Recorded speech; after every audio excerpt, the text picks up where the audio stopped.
Right, so I'm here with David Wilcox, otherwise known as Social Reporter.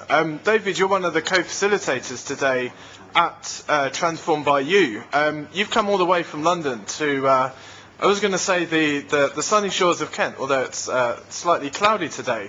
But tell us a bit about what excites you about Transform by You and why you're here today. I think what's great here is to see two local authorities really taking on what you can do by combining social media and a creative event and handing the agenda over to local people. So before the event we've had an online community, we've had picture ideas up here. It's a completely open event, anybody can turn up, you can chuck in fresh ideas here. We've got council people working side by side with anybody from the community that wants to come. Those ideas will then go up online. And we're using Twitter, blogging, video as a way of reaching out to anybody else in the world who might be interested. So I think it's a really powerful mix, and I think it's fantastic to see local authorities leading the way on this.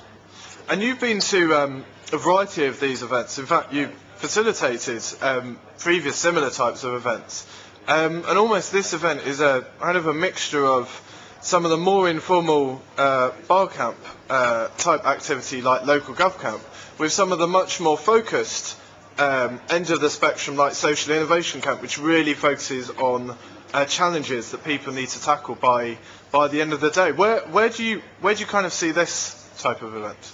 I think that what's good is being a bit relaxed about this. It's giving people the opportunity, if tech people and the community people can get together and come up with a really smart idea and make some progress with it and say, hey, here's an emerging prototype, that's fantastic.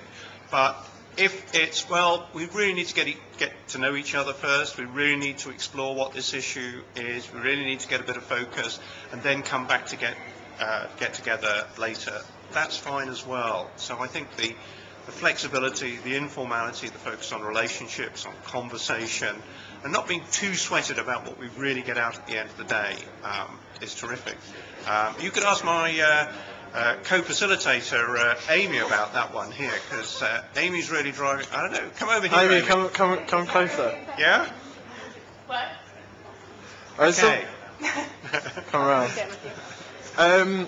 So I've got Amy here as well today. Amy, you're also co-facilitating the event. I was just talking to David really about the power of these kinds of events, and David was talking about where you mix kind of the social media, the online collaboration, with some of the really intimate collaboration going on between local people, just using flip charts and pens really to come up with challenges that are actually very real. What are your thoughts on that? Well, from the Net Squared perspective and the facilitation that I've done, we call it project-centric open space, because it's not a true open space or bar camp event where the agenda is set at the beginning. Anyone that's there for the first half hour is putting a post-it on the wall and saying what they want to talk about. We already know the frame. We already have a shared context when people show up, and we're not just here to talk about anything. We're here to talk about projects.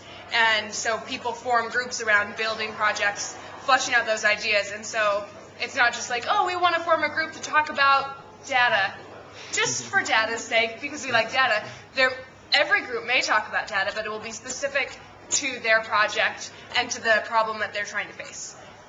Good stuff. And just to put you on the spot, what do you think is going to happen by the end of the day? What are you hoping for?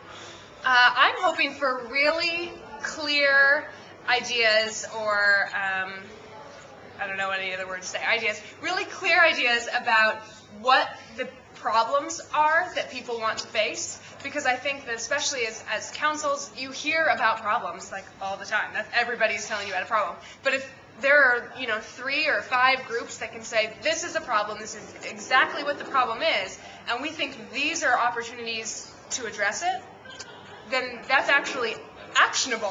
It's not just someone griping.